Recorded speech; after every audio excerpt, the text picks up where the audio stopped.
अस्सलाम वालेकुम नाज़रीन, हॉरिशी प्रोग्राम में भली कार मैं तवानी मेज़बान सबीन मेमण। नाज़रीन, हॉरिशी प्रोग्राम में गाल कनासी सियासी सूरत हाल जे हवाले सां वज़ीर आज़म हाउस में थींदड़ इजलासन जूं जेकॾहिं ॻाल्हियूं लीक थियनि या उहे ऑडियो रिकॉर्ड थियनि त पोइ सिक्योरिटी सूरत हाल ते यकीनन सवाल उथनि था। इन हवाले सां जिते अपोज़िशन पारां तनक़ीद कई पई वञे त उते हुकूमत शायदि ख़ुदि इन मामले ते हैरान आहे, जिन जूं मुख़्तलिफ़ वज़ाहतूं साम्हूं अची रहियूं आहिनि। बहरहाल इन हवाले सां अरबा जे ॾींहुं वज़ीर आज़म पारां नेशनल सिक्योरिटी कमेटी जो इजलास पिणु तलब कयो वियो आहे, जंहिंमें अस्करी फ़ौजी क़यादत पिणु शिरकत कंदी। वज़ीर आज़म तरफ़ां इहो इजलास अरबा ते तलब कयो वियो आहे। नेशनल सिक्योरिटी कमेटी जो इजलास थींदो, जंहिंमें अहम फ़ैसिला थियण जो पिणु इम्कान आहे। इन हवाले सां ॻाल्हाइण जे लाइ असांखे नून लीग सां ताल्लुक़ रखंदड़ सीनियर सियासी अगवान सिद्दीकुल फारूक साहब भी ज्वाइन किया हुआ। सिद्दीकुल फारूक साहब, बहुत शुक्रिया, आपने अपना मौक़िफ़ देने के लिए हमें प्रोग्राम में ज्वाइन किया। बहुत शुक्रिया सबीन बेटा। सिद्दीकुल फारूक साहब, क्या कहेंगे? वज़ीर आज़म ने इस मामले पर नेशनल सिक्योरिटी कमेटी का इजलास भी तलब किया है, क्या कहेंगे? सिक्योरिटी के हवाले से अगर ऑडियो लीक्स या फ़ोन अगर इस तरह से जो है वो बातें अगर रिकॉर्ड हों तो फिर सूरत हाल किस तरफ जाती नजर आएगी हमें? देखिए जी, पहली बात तो ये है कि अगर वज़ीर आज़म हाउस, वज़ीर आज़म सेक्रेटेरिएट और ईवान सदर इनकी सिक्योरिटी ना हो और वहाँ लोग बगिंग डिवाइसेस लगाएं और जनाब वो टेलीफोन रिकॉर्ड करते रहें, तो फिर इसका ये मतलब है, अगर मैं ना भी कहूँ तो हमारी सिक्योरिटी एजेंसीज कहाँ हैं, या क्या सिक्योरिटी एजेंसीज के अंदर कुछ ऐसे लोग हैं जो सिक्योरिटी एजेंसीज की पॉलिसी जो है उसको तोड़ रहे हैं और मुल्क के मुंतखब वज़ीर आज़म की यानी सलामती भी है। यहाँ तो बहुत बड़ा सवालिया निशान बन गई। ये तो शुक्र है कि जो कुछ सामने आया उसमें कोई ऐसी बात नहीं है, लेकिन मसला ये है कि इससे पहले मैं याद दिलाऊं कि वज़ीर आज़म नवाज शरीफ साहब के वक्त भी कुछ इन्फॉर्मेशन जो है वो लेके तो कहीं दी गई थी और कहा गया था कि हमने अपने ज़राए से ये इकट्ठी की है। तो ये संजीदा मसला है। वज़ीर आज़म साहब ने बिल्कुल ठीक है, सिक्योरिटी एजेंसीज के सरबराहों की जो मीटिंग बुलाई है उसमें ये हकीकत सामने आनी चाहिए, इसकी तहकीक होनी चाहिए और जो मुजरिम जो हैं वो सामने आए, उनको सज़ा मिलनी चाहिए। सिद्दीकुल साहब, इस तरह की सूरत हाल में जब अहम फैसले होते हैं, अहम तरीन बातें होती हैं जो सिर्फ वही बताई जाती हैं जो मीडिया रिलीज़, प्रेस रिलीज़ में देनी चाहिए, बाकी तमाम जो मामलात हैं सिक्योरिटी के हवाले से या मुल्की फ़ैसलों के हवाले से वो बड़े सीक्रेट रखे जाते हैं, तो आप नहीं समझते कि इस तरह के मामलात को एक अगर वो चीज़ लीक हो जाती है तो ये क्या एग्जाम्पल है, आगे चल के बहुत सारी चीज़ें सामने आ सकती हैं? देखिए जी, मैं मोटी बात ये कहूँगा कि इसका मतलब है कि मुंतखब हुकूमत, पार्लियामेंट, उनके फैसलों की कोई वक़्त नहीं, उनकी कोई सिक्योरिटी अगर नहीं है, मैं पहले भी अर्ज़ कर चुका हूँ, तो फिर सीधी ये है कि मुल्क की सलामती जो है वो भी दांव पे लगी हुई है और वो एजेंसीज जिन्हें इन तमाम बातों पर नज़र भी रखनी चाहिए और जो वज़ीर आज़म हाउस जैसे अहम तरीन जो मकामात हैं उनकी सिक्योरिटी क्लियरेंस देते हैं, उनको क्लियर करते भी हैं, तो फिर इसका मतलब है फिर वो अपनी ड्यूटी अदा करने में जो है वो पूरी तरह से कामयाब नहीं है। यानी अगर इस हद तक चले जाएं, इस हद तक कि उनके टेलीफोन, उनकी मीटिंग्स सब बग करें, तो पहले तो ये तय करें ये कर कौन रहा है, किसके मफाद में कर रहा है, किसको दे रहा है। यानी इसमें मैं अब सीधी बात करूंगा, सब आएंगी कि आप लोगों ने अपना जो किरदार है वो किस हद तक सही अदा किया है, और ये बहुत बड़ा सवालिया निशान है और उनकी आजमाइश है और उनको पूरी एफर्ट करके जिन लोगों ने ये किया, मैं फिर अर्ज करूंगा, देखें दुश्मन के एजेंट हर जगह घुस जाते हैं, तो ये बहुत सीरियस बात है और मेरा ये ख्याल है कि ये एक चैलेंज भी है कि एनफ इज एनफ। अब आप बात बताएं कि ये इंक्वायरी करें, देखें थारोली, और फिर आप ये देखिए, क्योंकि ये हमारी जो दुनिया कहती है कि ISI हमारा दुनिया का बेहतरीन इदारा है, मैं समझता हूँ उसके लिए भी एक बहुत बड़ा सवाल है। सिद्दीकुल फारूक साहब, ये सवाल हमें तब भी उठाना चाहिए था जब हमने देखा कि माजी में बहुत सारे पॉलिटिकल पार्टीज़ की इस तरह की जो एक्टिविटीज़ हैं या उनकी जो ऑडियो कॉल्स हैं वो मुख्तलिफ हवालों से वो लीक होती रही हैं, तो आप नहीं समझते कि बड़ा सख्त क्वेश्चन उस वक्त भी इसी तरह का स्टैंड लेने की ज़रूरत थी, चाहे किसी भी पार्टी की हुकूमत थी? अभी मैं फिर इस पे अर्ज करूंगा कि चलें पॉलिटिकल पार्टीज की बात, तो वहाँ चूंकि स्टेट सीक्रेट्स नहीं होते, स्टेट सीक्रेट्स पे मामलात नहीं होते, स्टेट सीक्रेट्स पे मशावरत नहीं होती, फैसले नहीं होते, होना तो हर इंडिविजुअल, हर पाकिस्तानी शहरी को जो फंडामेंटल राइट्स आइन ने दिए हैं, कोई किसी की यहाँ मुदाखलत नहीं कर सकता, कोई किसी की वीडियो नहीं बना सकता उसकी इजाज़त के बगैर। लेकिन यहाँ तो ये फिर मामला जो है, ये वो पंजाबी में कहते हैं मासी वेड़ा बना हुआ है ना जी, जो जिसका जी चाहता है करता है। तो ये अब इस मिसाल को आखिरी मिसाल और आखिरी इंसिडेंट होना चाहिए। इसके बाद ये बात जो है वो किसी सूरत में नहीं होनी चाहिए और सिक्योरिटी एजेंसीज को अपनी जिम्मेदारी अदा करनी चाहिए। बहुत शुक्रिया सिद्दीकुल फारूक साहब, आपने अपना मौक़िफ़ देने के लिए हमें प्रोग्राम में ज्वाइन किया।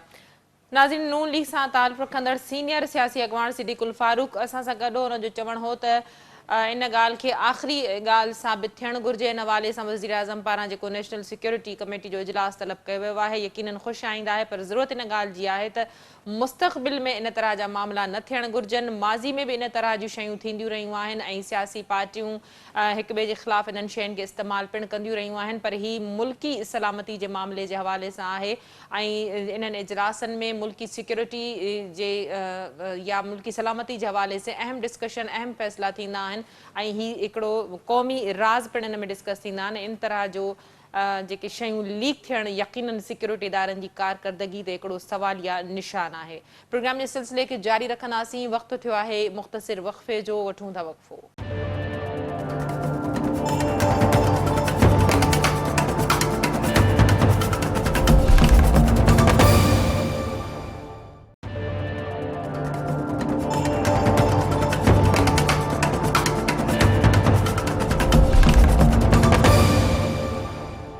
वेलकम बैक नाज़रीन, प्रोग्राम जे सिलसिले खे अॻिते वधाईंदासीं। ॻाल्हि कंदासीं सिंध में हिन वक़्तु ॿोॾि मुतासिरनि जी बदतरीन सूरतहाल जे हवाले सां। इन जो सिर्फ़ु हिकिड़ो ई पासो खणिजे सिहत जे हवाले सां, त बि असांखे सूरतहाल तमामु घणी ख़राबु नज़र अचे थी। वाज़िर आहे त कुझु ॾींहं पहिरीं WHO पारां पिणु इहा रिपोर्ट जारी कई वई हुई त ॿोॾि खां पोइ, बरसाति ऐं ॿोॾि खां पोइ सिंध जंहिं वॾी आफ़त खे फेस करे सघे थी, उहा सिहत जी सूरतहाल आहे। इन हवाले सां जेकॾहिं असां ॾिसूं त कराची खां कश्मीर ताईं सूरतहाल तमामु घणी ख़राबु नज़र अचे थी। आम ॾींहंनि जे हवाले सां जेकॾहिं बरसातनि खां अॻु जी ॻाल्हि कजे त बि सिंध में एड्स, हेपाटाइटिस ऐं मुख़्तलिफ़ जेके मूज़ी मर्ज़ आहिनि, इन्हनि जो कोहराम मचियो पियो हो। पर हाणे बरसाति ऐं ॿोॾि खां पोइ जेका सूरतहाल आहे उहा इन करे बि तमामु घणी ख़राबु आहे जो ॿोॾि जे पाणी सबबु मुख़्तलिफ़ क़िस्मनि जूं नांग बलाऊं न रुॻो माण्हुनि खे रोज़ाने जी बुनियाद ते कखे रहियूं आहिनि, पर चमड़ी जूं ख़तरनाक बीमारियूं पिणु तेज़ी सां फैलिजंदे नज़र अचनि थियूं। हिकु तरफ़ बुख आहे, ॿिए तरफ़ बीमारियूं आहिनि।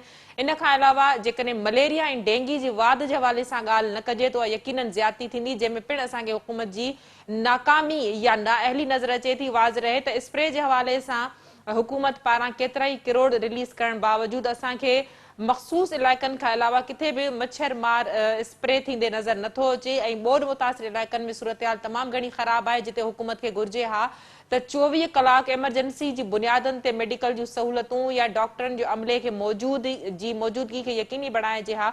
उते इहो नज़र अचे थो त किन किन इलाइक़नि में मुदे ख़ारिज दवाऊं पिणु माण्हुनि खे मिलनि थियूं, जंहिंजूं पिणु शिकायतूं साम्हूं आयूं आहिनि। इन समूरी सूरतहाल ते ॻाल्हाइण जे लाइ असांखे जॉइन कयो आहे पीपुल्स पार्टी सां ताल्लुक़ रखंदड़ मेहताब अकबर राशिदी साहिबा। मेहताब साहिबा भली कार, तव्हां पंहिंजो मौक़िफ़ ॾियण जे लाइ असांखे प्रोग्राम में जॉइन कयो। मेहताब साहिबा, छा चवंदो हिन वक़्तु जेका सिंध में सूरतहाल आहे? हुकूमती वज़ीर त इहो क्लेम कनि था त माण्हुनि जी भरपूर क़िस्म जी सहायता थी रही आहे, माण्हुनि खे राशन बि मिली रहियो आहे या सिहत जे हवाले सां बि हुकूमत उपा वठी रही आहे, पर सूरतहाल असांखे बिल्कुलु इन जे उबतड़ नज़र अचे थी। तव्हां इन समूरी सूरतहाल खे कीअं पियूं ॾिसो?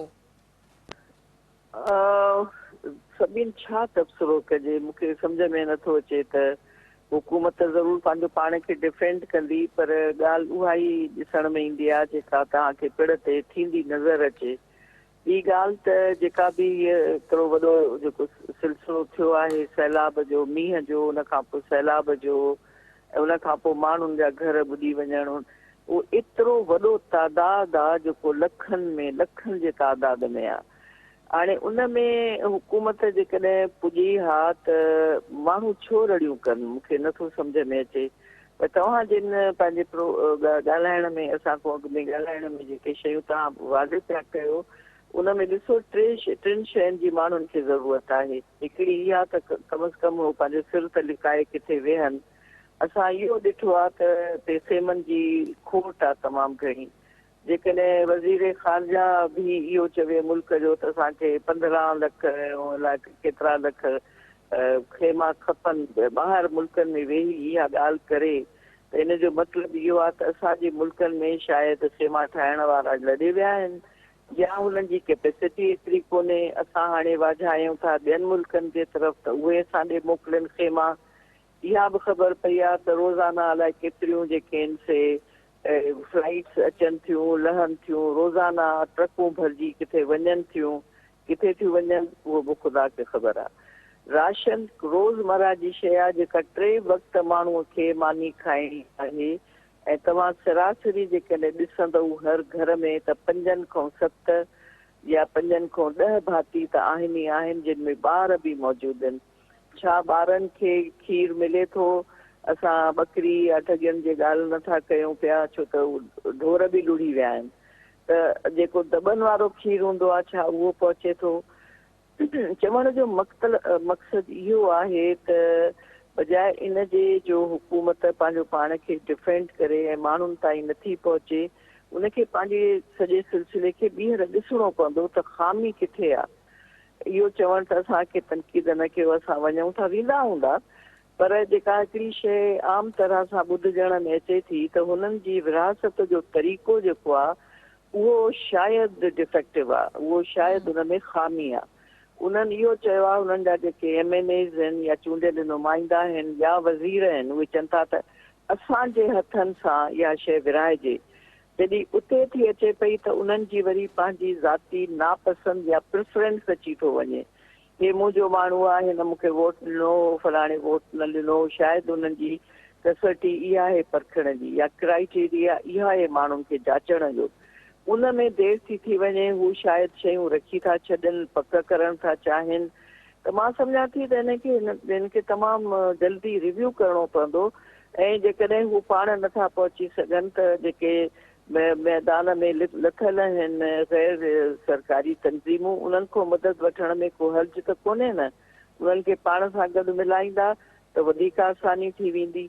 सो इहे शयूं आहिनि ऐं थी सघे थो उन्हनि वटि एतिरो सामान न बि हुजे त उन्हनि खे पैदा करिणो आहे, उन्हनि खे माण्हुनि खे जीअरे रखण जे लाइ ॾियणो आहे। ऐं ॿी ॻाल्हि त मुद्दे ख़ारिज दवाऊं ॾियणु इन खां वधीक त को जुर्म नथो थी सघे। ऐं इन सिलसिले में त मां पाण गवाह आहियां, मां सिंध ग्रेजुएट एसोसिएशन खे मां लुक आफ्टर पई कयां। असां दवाऊं जॾहिं वठूं था त ॾिसी वाइसी जाचे जूचे ऐं हिन महिल मां सम्झां थी खाधे सां गॾोगॾु दवाउनि जी इंतिहाई सख़्तु ज़रूरत आहे जंहिंमें डेंगी त शहरनि ताईं पखिड़िजी वियो आहे ऐं सॉरी जी ऐं उन खां अलावा मलेरिया आहे, पेट जूं बीमारियूं आहिनि, पाणी साफ़ कोन्हे त का हिकिड़ी शइ न आहे जंहिंखे एड्रेस करणी आहे। सो इन करे मां सम्झां थी हुकूमत खे वेही हाणे रिव्यू करणो पवंदो पंहिंजी डिस्ट्रीब्यूशन पॉलिसी। हुननि जी डिस्ट्रिक्ट एडमिनिस्ट्रेशन कमज़ोर थी नज़र अचे, हुननि जा डिप्टी कमिश्नर असिस्टेंट कमिश्नर जेके आहिनि उहे बि शायदि पंहिंजी हिदायतुनि हासिल करण जे लाइ हेॾे या होॾे था ॾिसनि पिया, उन्हनि खे शायदि अख़्तियार कोन्हे। इहे सभु शयूं उन्हनि खे ॾिसणियूं पवंदियूं, वर्जाइणियूं पवंदियूं ऐं उन खां पोइ उन्हनि खे क़दम खणणो पवंदो। सोशल मीडिया भरी पई आहे इन्हनि सभिनी ॻाल्हियुनि सां। मां त सलाह इहा ॾींदुसि बाबा हिकिड़े माण्हूअ खे तव्हां विहारे छॾियो जेको सोशल मीडिया ते जेके तकलीफ़ूं अचनि थियूं पियूं उन्हनि खे रिव्यू करे तव्हांखे पुटअप कंदो वञे त भई हितां तकलीफ़ आई आहे, हितां माण्हुनि जी रड़ मथां पई थी पवे पई। पर असां अञा ताईं इहा हुकूमत असां त चयो हुकूमत उन्हनि शयुनि खे अञा ताईं एड्रेस न करे सघी आहे सही तरह सां ऐं इहा इंतिहाई तशवीशनाक इंतिहाई ख़तरनाक क़िस्म जी ॻाल्हि आहे जंहिंखे मुंहुं ॾियणु ऐं उनखे एड्रेस करणु ऐं सही नमूने सां जो माण्हू चवनि त बाक़ी असांखे मिले पियो ऐं उनखे ॾिसणु तमामु ज़रूरी आहे। हिकिड़ी ॿी ॻाल्हि खे बि ज़हन में रखणु खपे त कुझु माण्हू शायदि उन्हनि जे जिते मिलंदियूं बि हूंदियूं शयूं त कुझु चवनि था असांखे न मिलियो। उनखे ॿीहर वेरीफाई करण जी ज़रूरत आहे। न मिलियो त त छो न मिलियो, जिन खे ॾिनऊं उन्हनि छो न पहुचायो। त मां सम्झां थी इहो मल्टाई डायमेंशनल कमु थींदो, ॿ चारि मुख़्तलिफ़ नमूने जेके हूंदियूं टीमूं उन्हनि खे इहो कमु ॾियनि, जिते मोकिलियो अथऊं उन्हनि वटि उहे गोदामनि में शयूं भरियूं पयूं या उन्हनि विरहायूं, इहे सभु शयूं ॾिसण जी ज़रूरत आहे। सभी इहो कमु एतिरो सवलो कोन्हे, पर छो त हुकूमत जी ज़िमेदारी थी थिए पई, उन करे उन्हनि खे इहे सभु शयूं ॿुधणियूं बि पवंदियूं, पर उनजो तदारक बि करणो पवंदो। मेहताब साहब, तव्हांखे लॻे थो त हिन समूरी सूरत हाल खे हुकूमत जंहिं तरीक़े सां मॉनिटर करे रही आहे, रेस्क्यू खां वठी रिलीफ जे हवाले सां या माण्हुनि जी परघोर जे हवाले सां या मेडिकल कैंप्स जे हवाले सां, मेडिकल हवाले सां, ख़ुदि बिलावल भुट्टो ज़रदारी इन ॻाल्हि खे एडमिट कयो आहे त ग़ज़ाई खोट जो ख़दशो आहे, पर सिहत जी बहरान जो पिणु तमामु घणो ख़दशो थी सघे थो। जॾहिं हुकूमत खे इदराक आहे त इहे थी सघनि था, त हंगामी बुनियादनि ते हुकूमत खे उपा वठंदे नज़र नथी अचे। हर पासे खे ॾिठो वञे, कम खे जेको आहे सो कम जी मिसमैनेजमेंट खे ॾिठो वञे, डिवाइड कयो वञे कम खे, लाइट टोन में वठी रही आहे। मौसम तब्दील थी रहियो आहे, माण्हुनि में बीमारियूं फैलिजी चुकियूं आहिनि, मेडिकल हवाले सां सहूलियतूं असां वटि ऑलरेडी अणपूरियूं। त हुकूमत इन बहरान खे उन संजीदगी सां ॾिसंदे नज़र अचे थी त भई 24 कलाक एमरजेंसी जी बुनियादनि ते हंगामी तौर ते कमु करण जी ज़रूरत आहे। संजीदगी त परे जी ॻाल्हि आहे, मां त सम्झां थी हुनखे ॻणती कोन्हे, ऐं जेकॾहिं संजीदगी हुजे त उन्हनि खे हिकिड़ी कंसंट्रेशन सां कमु कबो आहे, उहे नज़र ईंदियूं आहिनि, उन ते बार बार चइबो आहे, ॿुधाइबो आहे।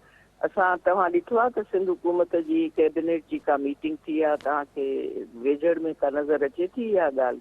न नज़र ईंदी हूंदी। मां त सम्झां थी घणा ॾींहं थिया आहिनि त कंहिं वज़ीर शायदि ॻाल्हायो बि कोन्हे, उन्हनि पंहिंजो पाण खे पासीरो करे छॾियो आहे। माण्हुनि जो जेको रिएक्शन उन्हनि ॾिठो ऐं सोशल मीडिया ते ॾिठऊं त कुझु माण्हू तिखा मिठा थिया आहिनि चङनि चङनि माण्हुनि सां, गवर्नर ऐं वज़ीरनि सां, त उन्हनि पंहिंजो पाण खे पासीरो करे छॾियो आहे। हाणे या त तव्हां मुंहुं ॾियो या साम्हूं अचो, या जे पाण नथा अचो त पोइ मुंहिंजे ख़्याल में उन्हनि खे ज़िलई इंतिज़ामिया ऐं जेके गैर सरकारी तंज़ीमूं आहिनि उन्हनि जी मदद वठणु खपे, पंहिंजो पाण खे रिव्यू करणु खपे। ऐं हिन महिल तमामु वॾी तकलीफ़ में आहिनि माण्हू, ऐं तव्हां जेका बीमारियुनि जी ॻाल्हि था कयो, उहो हिकिड़ी वॾी तमामु ख़तरनाक सूरत हाल साम्हूं पई अचे। मां त रोज़ उन्हनि सां, असांजी त नंढड़ी हिकिड़ी तंज़ीम आहे, असां जॾहिं उहा था ॾिसूं, असांखे हिकिड़ी जेकॾहिं पंहिंजी ब्रांच थी चवे त असांखे हेतिरे माण्हुनि खे मानी पहुचाइणी आहे, असांखे कैंप करणी आहे, त असां फौरन उन्हनि खे कंहिं न कंहिं नमूने सां कमोडेट था कयूं ऐं उन्हनि खे असां एड्रेस था कयूं। असां जेकॾहिं इहो तंज़ीमी कमु पंहिंजी सूरत हाल में करे था सघूं त हुकूमत वटि त वॾा तंज़ीमी फोरम्स आहिनि, वसीला आहिनि, पैसा आहिनि, सभु कुझु आहे, उहे छो नथा करे सघनि? मां इन करे जंहिं शइ ते ज़ोर पई ॾियां उहा इहा आहे त हुननि खे सभिनी खे, सिविल सोसाइटी खे पंहिंजे हिन में आणे जी मदद वठनि। तव्हां नथा पहुची सघो त ॿियो आम माण्हू त, मुक़ामी माण्हू त पहुची सघे थो न, उते माण्हू खोड़ आहिनि कमु करण वारा, हीअ रुॻो दिलि वॾी कनि, रुॻो पंहिंजो फोटो न छपाइनि, इहो न ॿुधाइनि त असां हिते वियासीं, हीअ ॾिनोसीं, दिलि वॾी कनि ऐं माण्हुनि खे उन में शामिलु कनि, चवनि बाबा असां पुठियों तव्हांजे बीठा आहियूं, तव्हां विराए अचो, ऐं उन्हनि खां किताब वठो। जेसिताईं इहा शइ अकाउंटेबिलिटी न थींदी, पक न थींदी, तव्हां इहे रड़ियूं रोज़ ॿुधंदव। मूंखे नथो सम्झ में अचे त सिंध जे माण्हुनि वीचारनि ॾाढो कहिड़ो कयो आहे, अलाह हुननि जी मुश्किलूं आसान करे। ऐं हूंदव रिपोर्ट्स ईंदियूं हूंदियूं, असां फील्ड में आहियूं, उते ॾिसूं था, असांखे रिपोर्ट्स मिलनि थियूं, जेका बिल जेका आहे न उहे ईअं वात में अची थो वञे, या एॾियूं तकलीफ़ूं आहिनि, तव्हां सोचे नथा सघो। मेहताब साहिबा, आख़िरी सवाल तव्हां खां, जेकॾहिं हुकूमत इहा दावा करे थी त भई मच्छरनि जा कट न करे ज़ाहिर बरसाति, उन खां पोइ ॿोर जो पाणी, जेको पिणु हुकूमत जी नाकामी आहे त केतिरनि इलाइक़नि मां अञा पाणी निकाली जे हवाले सां को प्रोसेस ई शुरू न थी सघियो आहे।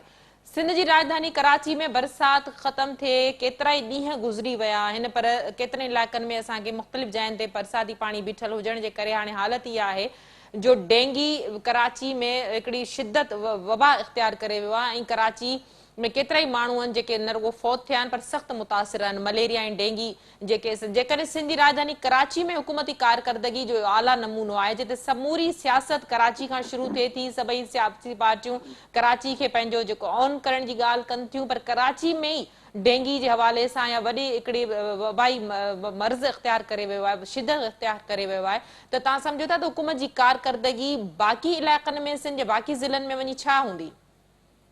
कुझु बि कोन हूंदी, ज़ीरो हूंदी। हिकिड़ो त मूंखे इहो सम्झ में न ईंदो आहे त हुकूमत माण्हुनि खे स्टेटस थो थी ॿुधाए, एतिरा माण्हू ॿुॾी विया, पोइ हेतिरा माण्हू ईअं थी विया। बाबा उहे स्टेटिस्टिक्स कंहिंजे केरु थो उन्हनि खे ॾिसे? तव्हां इहो ॾिसो त तव्हां छा पिया कयो, इन जो आख़िर तदारुक कीअं थियणो आहे? माण्हुनि खे इन सां कोई दिलचस्पी कोन्हे त तव्हां वटि अंग अखर आहिनि। पहिरीं ॻाल्हि त आहे इहा आहे त छा हिन जी क्रेडिबिलिटी ते कंहिंखे भरोसो ई कोन्हे। सच था ॻाल्हायो, माण्हू एतबार करण लाइ तयारु कोन्हनि। त जॾहिं क्रेडिबिलिटीअ जो या साख जो फुक़दान थी वञे त तव्हां छा बि चओ त हीअ सबबु थी वियो या हू सबबु, ख़बर आहे न सभिनी खे त पहिरीं मींहं मथां आया उन खां पोइ ॿोल आई। हाणे जॾहिं इहो सबबु असांखे ख़बर आहिनि त असांखे ॿीहर त वरजाए न चवनि न।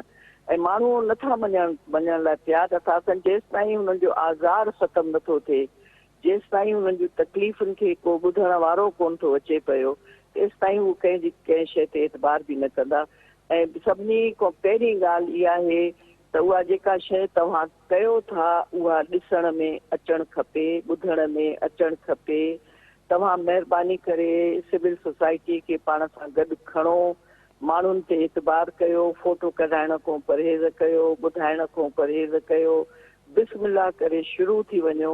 ऐं इहो जेकॾहिं जेसि ताईं तव्हां न कंदव, पंहिंजा गुदाम जाचो, पंहिंजे जेके तव्हांजा वेझा माण्हू आहिनि जिन खे तव्हां ट्रस्ट था कयो उन्हनि जा गुदाम वञी जाचो, ख़ुदा जा बंदो रहम कयो, अलाह जे बंदनि ते रहम कयो, त कॾहिं का शइ बहितर थी सघे थी। बाक़ी हिन महिल मां नथी सम्झां त हुकूमत जी का बि कारकर्दगी पॉज़िटिवली माण्हू जे साम्हूं थी अचे पई। वॾी महिरबानी मेहताब साहिबा, तव्हां पंहिंजो मौक़िफ़ ॾियण जे लाइ असांखे प्रोग्राम में जॉइन कयो। नाज़रीन, पीपल्स पार्टी सां ताल्लुक़ रखंदड़ मेहताब अकबर राष्ट्री जो चवणो हो त हिन वक़्तु माण्हुनि जे अॻियां हुकूमत जी का पॉज़िटिव कारकर्दगी साम्हूं न अची रही आहे। हुनजो चवणो त हू फील्ड में आहे ऐं सूरत हाल तमामु घणी ख़राब आहे। माण्हुनि जे सोच ऐं सम्झ खां ॻाल्हि हिन वक़्तु मथे आहे। हुकूमत खे घुर्जे त हू रिव्यू कनि पंहिंजी इन सॼी पॉलिसी खे, या जेको हू माण्हुनि खे ऑन करण जी दावा कनि था या माण्हुनि खे रिलीफ ॾियण जी दावा कनि था, उन ते नज़रसानी करण जी ज़रूरत आहे। छो त ग्राउंड ते सूरत हाल बिल्कुलु इन जो उबतड़ आहे। हिन वक़्तु माण्हू मुख़्तलिफ़ वबाई मर्ज़नि में मुब्तला थी चुका आहिनि, ग़िज़ा जी खोट थी वई आहे, दवाऊं मुदे ख़ारिज ॾिनी पयूं वञनि, उन्हनि जी पिणु शदीद क़िलत आहे। मेडिकल हवाले सां ग्राउंड ते के बि उहे सहूलियतूं नज़र नथियूं अचनि मौजूदा सूरत हाल में जेकी हुजणु घुर्जे हा। पीपल्स पार्टी सां ताल्लुक़ रखंदड़ मेहताब अकबर राष्ट्री इन ॻाल्हि खे बिल्कुलु एडमिट कयो त हुकूमती कारकर्दगी इन समूरी सूरत हाल में ॿुड़ी नज़र अचे थी।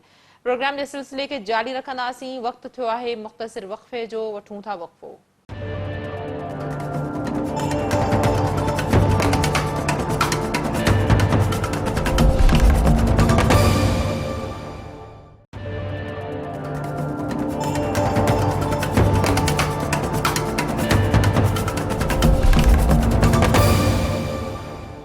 वेलकम बैक नाज़रीन, प्रोग्राम जे सिलसिले खे अॻिते वधाईंदासीं। नाज़रीन, सिहत वारी सूरत हाल जे हवाले सां असांखे ॻाल्हाइण जे लाइ अॻूणे DG हेल्थ डॉक्टर हादी बख्श साहब जॉइन कयो आहे। डॉक्टर साहब भलीकार, तव्हां पंहिंजो मौक़िफ़ ॾियण जे लाइ असांखे प्रोग्राम में जॉइन कयो। डॉक्टर साहब, छा चवंदो सिहत जे शोबे जी कारकर्दगी जे हवाले सां ॻाल्हि कजे त असां वटि हेल्थ डिपार्टमेंट जी जेका कारकर्दगी आहे उहा हमेशह खां तमामु घणी पुअर ऐं सवालिया निशान रही आहे। इन जा कहिड़ा सबब ॾिसो था? ॾिसो, ईअं बि न आहे, पर हीअ जेका हींअर हालत जेका आहे तमामु वॾो हिकिड़ो सान्यो आहे ऐं तमामु वॾी एरिया में आहे। ऐं हिननि जी जेके प्रॉब्लम्स आहिनि उहे हिननि शुरू खां वठी हिननि डॉक्टर्स जो नंबर जेको आहे तमामु घटि आहे। काफ़ी डॉक्टरनि जूं जायूं जेके ख़ाली आहिनि। डॉक्टरनि सां मसइलो इहो आहे त हर स्टेप ते डॉक्टर खे इम्तिहान ॾियणो थो पए। पब्लिक सर्विस कमीशन जे इम्तिहान सालनि जा साल कोन थो थिए।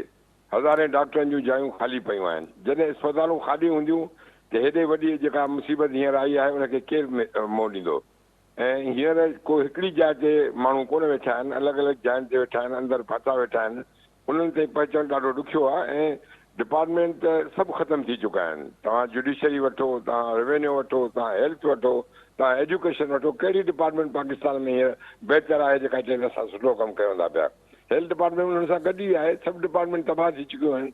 कोर्टुनि जो हालत ॾिसो त छा, जेके राति जो बि कोर्टूं खुली सघनि थियूं पर 20-20 साल माण्हू हलनि था पिया कोर्टुनि खे, माण्हू पंहिंजे पाण खे सालनि था, कोर्टूं इंसाफ़ कोन थी ॾियनि।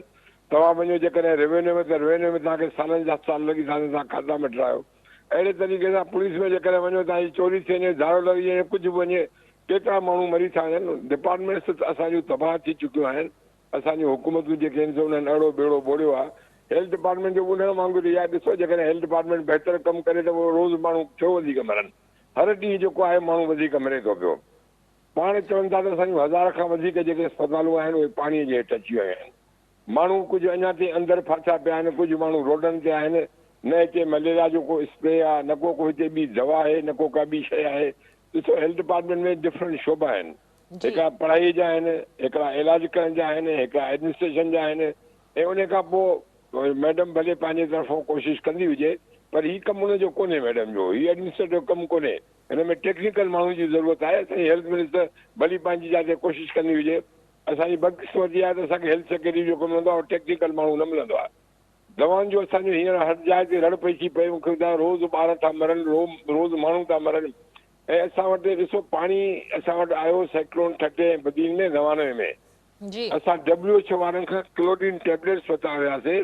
पाणीअ में जेके चकूं ईंदियूं असां उन में बि क्लोरीन टेबलेट्स विझंदा हुआसीं, पाणी स्टरलाइज़ कंदा हुआसीं, उन खां पोइ माण्हू खे पीआरींदा हुआसीं। हेॾे वॾे एरिया में साफ़ पाणी पहुचाइणु तमामु मुश्किल आहे। हेॾी वॾी एरिया में खुराक पहुचाइणु तमामु मुश्किल आहे।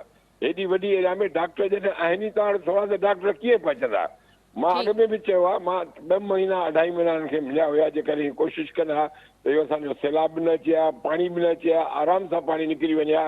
हिननि सिंध खे ॼाणी वाणी ॿोड़ियो आहे, हिननि सिंध खे तबाह कयो आहे।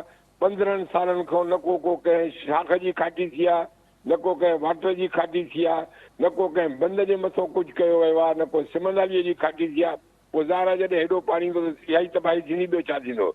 मूंखे ॾिज आहे, अलाह ख़ैरु करे, अलाह ख़ैरु करे त जेकॾहिं इहे बीमारियूं आहिनि अञा वधीक माण्हू मरंदा, अञा वधीक वबाऊं पवंदियूं, अञा स्किन डिजीज़ थींदी, डायरिया थींदी, मलेरिया थींदी, गैस्ट्रो थींदी, ॿिया वधीक बीमारियूं थींदा। ऐं हिननि जे वस जी ॻाल्हि कोन्हे।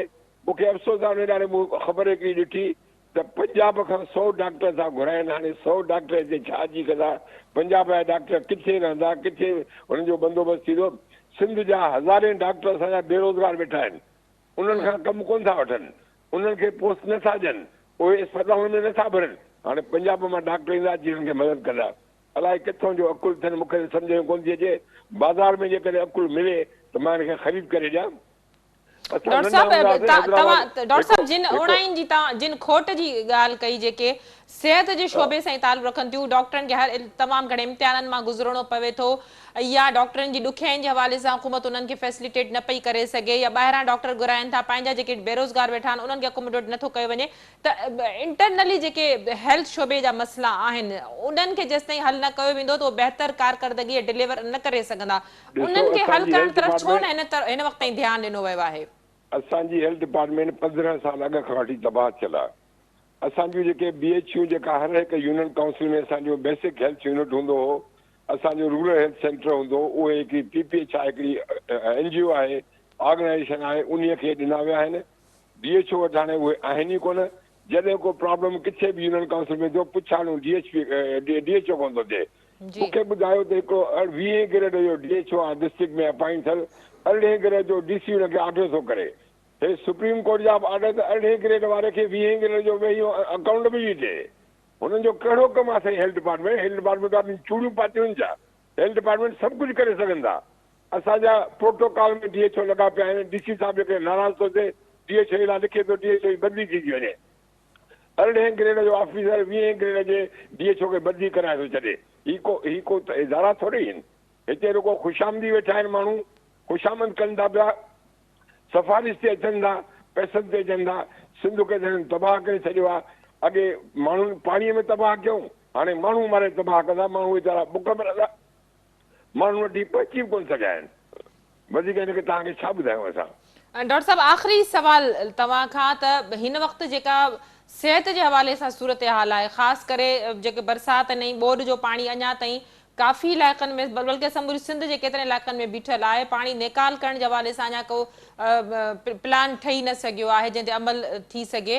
त जेको पाणी पीअण जे करे मुख़्तलिफ़ बीमारियूं, उन्हनि बीमारियुनि में मुख़्तलिफ़ बलाऊं निकितियूं आहिनि, केतिरई जानवरनि मरिया पिया आहिनि, ग़लाज़तूं, गंदो पाणी माण्हू पीअण ते मजबूर आहिनि।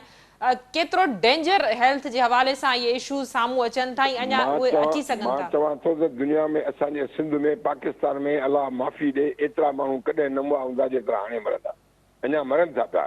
पहिरियों 15 खां शुरू थिया, हाणे 40 ते रोज़ ते पहुता आहिनि। इहे हिननि जे वस जी ॻाल्हि कोन्हे जो हीअ हाणे हिननि खे एतिरो मोह ॾेई सघनि। हाणे बसि जेको बचो सो बचंदो, जेको मरंदो सो मरंदो। बाक़ी हेल्थ डिपार्टमेंट जो को हाल कोन्हे त माण्हुनि खे का मदद करे माण्हुनि खे, छो त हीअ तमामु वॾी एरिया आहे। पूरी सिंध इन्वॉल्व आहे, तक़रीबन 80 खां 90% सिंध इन्वॉल्व आहे। राइट साइड में इन्वॉल्व आहे, लेफ्ट साइड में इन्वॉल्व आहे। इहो पाणी अञा 2 महीना बीहंदो, इहो पाणी अञा वधीक बदबू कंदो, माण्हू अञा चमड़े जूं बीमारियूं पैदा थींदियूं, अञा नांग वधीक मरंदा, अञा डायरिया थींदी, गैस्ट्रो थींदी, माण्हू बुख में मरंदा। ख़ुदा असांखे पनाह ॾे, बाक़ी असांजो कमु त नथो पियो आहे। वॾी महिरबानी डॉक्टर साहब, तव्हां पंहिंजो मौक़िफ़ ॾियण जे लाइ असांखे प्रोग्राम में जॉइन कयो। नाज़रीन, अॻूणा DG हेल्थ डॉक्टर हादी बख़्श असां सां गॾु, हुनजो चवणु हो त सिहत खातो 15 साल अॻु में ई तबाह थी चुको आहे। डॉक्टरनि खे केतिरा इशूज़ साम्हूं आहिनि, पंहिंजा जेके बेरोज़गार डॉक्टर वेठा आहिनि उन्हनि खां कमु वठण जी ज़रूरत आहे, बजाए ॿाहिरां डॉक्टर घुराइण जे। सिहत जे हवाले सां उन्हनि जो चवणु हो त जिते दवाउनि जी खोट आहे उते डॉक्टरनि जी जेका कारकर्दगी आहे उहा बि यकीनन हिन सूरत हाल में सवालिया निशान आहे। सिहत वारी सूबाई वज़ीर जे हवाले सां उन्हनि जो चवणु हो त उनखां इहा वज़ारत हलण जहिड़ी न आहे। सेक्रेटरी जे हवाले सां उन्हनि जो चवणु हो त ज़रूरत इन ॻाल्हि जी आहे त टेक्निकली माण्हू रखिया वञनि ऐं शोबे जे अंदरि, खाते जे अंदरि जेके मसइला आहिनि उन्हनि मसइलनि खे जेसिताईं हल न कयो वेंदो तेसिताईं असां ग्राउंड ते माण्हुनि खे इलाज जे हवाले सां या एडमिनिस्ट्रेशन जे हवाले सां का बि अहिड़ी डिलीवरेंस न ॾेई सघंदासीं। जंहिंजे करे हुनजो चवणो त हीअ जेके रोज़ानो जी बुनियाद ते माण्हू 30 खां 40 माण्हू मरनि था, इहा सूरत हाल अञा वधीक संगीन थी वेंदी। हाणे वञी सूरत हाल उते बीठी आहे जो जेके माण्हू बची सघिया उहे बची सघंदा, जेके इन बीमारियुनि में मुब्तला आहिनि उन्हनि जी सूरत हाल अञा वधीक ख़राब थी सघे थी। इन जो मुख्य कारण इहो आहे त पाणी कढण में अञा वक़्तु लॻी सघे थो ऐं बीठल पाणी में जेका बदबू ऐं ग़लाज़त ऐं वधीक जेके बीमारियूं फैलजंदियूं उन्हनि खां बचाव फ़िलहाल हुकूमत या माण्हुनि खां मथां ई ॻाल्हि नज़र अचे थी। अॼोके प्रोग्राम में एतिरो ई। ईंदड़ प्रोग्राम ते ॾींदा इजाज़त। अल्लाह वाही।